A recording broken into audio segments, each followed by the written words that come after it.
NWS in Pittsburgh has issued a severe thunderstorm warning for Allegheny County in southwest Pennsylvania until 5:45 p.m. Eastern Daylight Time.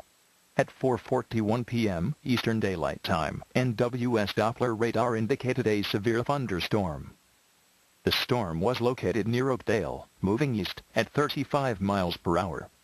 Other locations in the warning include, but are not limited to, Upper St. Clair, Carnegie, Bethel Park, Mount Lebanon, East Carnegie, McKees Rush, Baldwin, North Side, Uptown, Downtown Pittsburgh, South Side, South Side Slopes, Arlington, McKeesport, West Mifflin, Wilkinsburg, Fox Chapel, Turtle Creek, Penn Hills, Monroeville, Springdale, New Texas, and Plum.